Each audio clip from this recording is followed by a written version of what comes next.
ஜூலை மாதத்தோட மிக சக்தி வாய்ந்த திரிபுஷ்கர யோகம் இப்படி ஒரு நாள் மீண்டும் அமையாது. 3 மாபெரும் சக்திகள் இணையக்கூடிய ஒரு நேரம். ரொம்ப விசேஷமான ஒரு சுப யோகமாக இருக்கு. இந்த நேரத்தை தவற விட்டுடாதீங்க. ஏற்கனவே திரிபுஷ்கர யோகத்தை பற்றி நான் உங்களுக்கு நிறைய சொல்லியிருக்கேன். இதில் எப்படி நம்ம துளசியை வச்சு பரிகாரம் பண்ணலாம், மஞ்சளை வச்சு எப்படி தங்கத்தை வசியம் பண்ணலாம், சொர்ண வசியம் ஏற்படுவதற்கு என்ன செய்யணும் அப்படிங்கிறதெல்லாம் பார்த்துருக்கோம். இதுலேயும் துளசியை வச்சு இன்னொரு பரிகாரம் பார்க்க போகிறோம். இந்த துளசி இலை இருந்தது அப்படின்னா போதும். இதற்கு நீங்கள் ரொம்ப பணம் செலவு பண்ணணும் அப்படிங்கிற அவசியம் கூட இல்லை. எந்த ஒரு பொருளும் நீங்கள் பணம் கொடுத்து வாங்க வேண்டிய தேவையில்லை. ஜோதிடத்தில் திரிபுஷ்கர யோகம் அப்படிங்கிறது மிக மிக சக்தி வாய்ந்த ஒரு விசேஷமான சுப யோகமாகும். இது ஒரு மாபெரும் சக்திகள், 3 மாபெரும் சக்திகள் அந்த நேரம் இணையக்கூடிய ஒரு அற்புதமான நேரம். திரிபுஷ்கர யோகம் அப்படிங்கிறது ஜோதிட சாஸ்திரப்படி ஒரு குறிப்பிட்ட கிழமை, திதி, நட்சத்திரம் ஆகிய 3ம் இணையும் போது இந்த யோகம் ஏற்படுகிறது. ஞாயிற்றுக்கிழமை, செவ்வாய்க்கிழமை, சனிக்கிழமை இந்த நாளில் தான் இந்த திரிபுஷ்கர யோகம் வரும். அதே போல் திதிகள்னு பார்த்திங்கன்னா துவிதியை திதி, சப்தமி திதி, துவாதசி திதி, அது வளர்பிறையாகவும் இருக்கலாம், தேய்பிறை துவாதசியாகவும் இருக்கலாம். இப்படி இந்த திதிகள் இருக்கக்கூடிய நாட்களில் தான் இந்த திரிபுஷ்கர யோகம் வரும். நட்சத்திரம் அப்படின்னு பார்த்திங்கன்னா திரிபாத நட்சத்திரங்கள் கிருத்திகை, உத்திரம், உத்திராடம், புனர்பூசம், விசாகம், பூரட்டாதி இந்த நட்சத்திரங்கள் இருக்கக்கூடிய நாளில் இந்த திரிபுஷ்கர யோகம் வரும். ஞாயிறு, செவ்வாய், சனிக்கிழமைகளில் மேலே சொன்ன திதிகள் நட்சத்திரங்கள் இணைந்து வரணும்.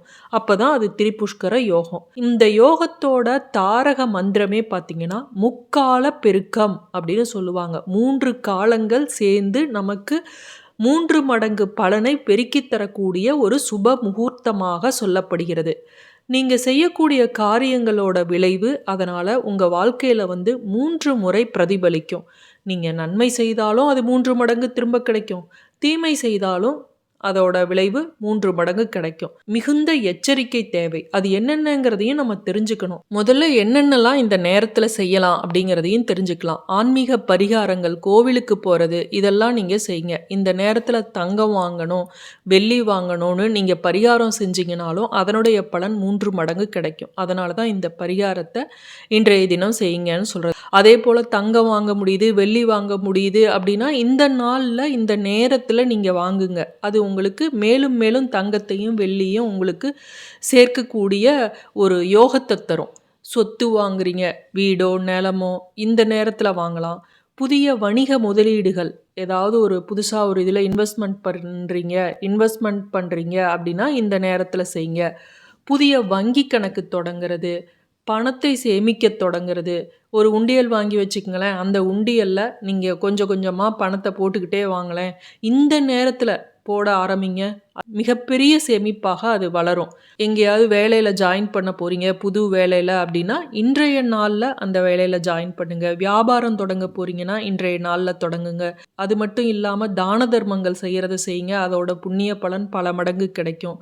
மந்திரங்கள் ஜெபிப்பது 3 மடங்கு புண்ணியத்தை தரும்.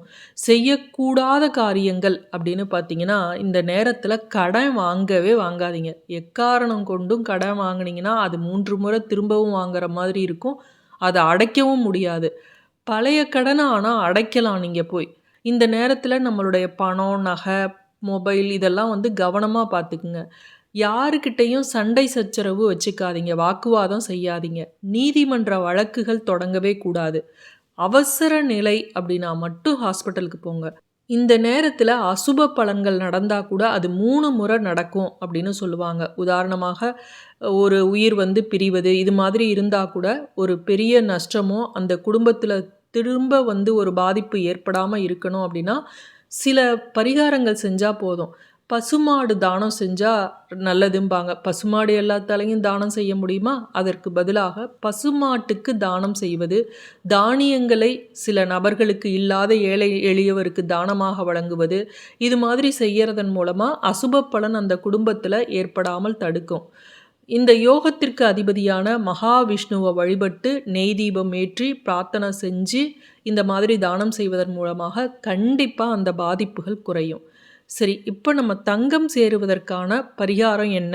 எந்த நேரத்துல வந்திருக்கு இந்த திரிபுஷ்கர யோகம் அப்படிங்கிறத தெரிஞ்சுக்கலாம். ஜூலை 11ஆம் தேதி திரிபுஷ்கர யோகம் வந்திருக்கு.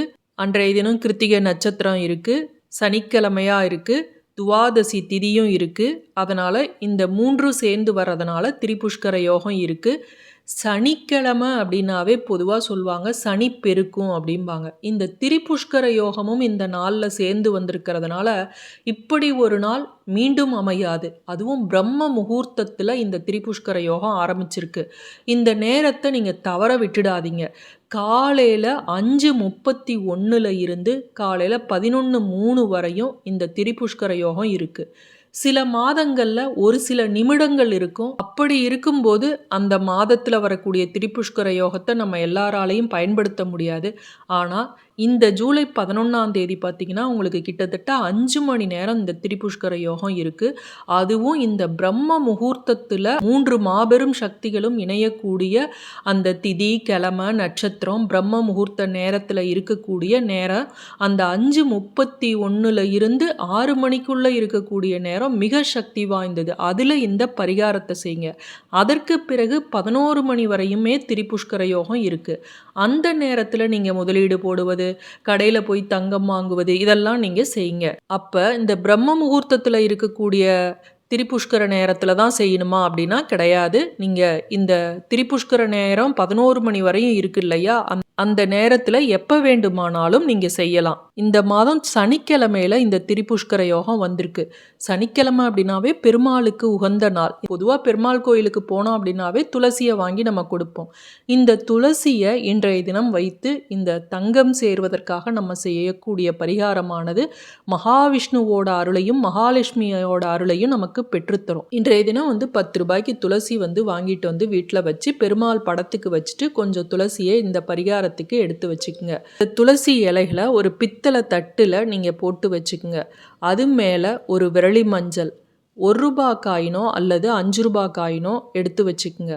இப்ப ஒரு நெய் விளக்கு அல்லது ஒரு நல்லெண்ணெய் தீபம் ஏற்றி நீங்க இந்த பீஜ மந்திரத்தை சொல்லணும். இந்த தீபத்தை ஏற்றி வைத்து உங்களுடைய வேண்டுதல், உங்களுக்கு தங்கம் வாங்கணுமா, இல்ல பணம் நிறைய கிடைக்கணுமா, இல்ல தொழில் தொடங்கணுமா, அதாவது பணம் சம்பந்தப்பட்ட தங்கம் சம்பந்தப்பட்ட வேண்டுதலை இந்த திரிபுஷ்கர யோகத்துல நீங்க வேண்டிக்கிட்டு இந்த மந்திரம் ஒரே ஒரு வரி தான் இதை சொன்னீங்க அப்படின்னா நிச்சயமா உங்களுக்கு தங்கமானது பணமானது சேரத் தொடங்கும். ஓம் ஸ்ரீம் ஹ்ரீம் ஸ்ரீம் கமலவாசின்யை நமக அப்படிங்கிற மந்திரத்தை 45 முறை சொல்லுங்க. முடிந்தவர்கள் 108 முறை சொல்லுங்க. இந்த பீஜ மந்திரம் அப்படிங்கிறது சொர்ண வசியத்தை ஏற்படுத்தக்கூடியது. நீங்க அடுத்த நாள் இதுல இருக்கக்கூடிய துளசி இலைகளை கால்படாத இடத்துல இல்லை உங்கள் வீட்டில் இருக்கக்கூடிய துளசி செடியில் இந்த இலைகளை போடலாம். அந்த காயினையும் அந்த மஞ்சக்கிழங்கையும் எடுத்து ஒரு மஞ்சள் துணியில் முடிந்து பூஜை அறையிலேயே நீங்கள் வச்சுக்கோங்க. இல்லை பணம் வைக்கக்கூடிய பீரோவில் வச்சுக்கலாம். இதை தொடர்ந்து நீங்கள் இந்த நேரத்தில் திரிபுஷ்கர யோகத்தில் நீங்கள் சொல்லி இந்த தீபத்தை ஏற்றி வைத்து வழிபடுவதன் மூலமாக உங்கள் வீட்டில் மகாலட்சுமி கடாட்சம் கிடச்சி தங்கமானது மேலும் மேலும் சேரத் தொடங்கும்.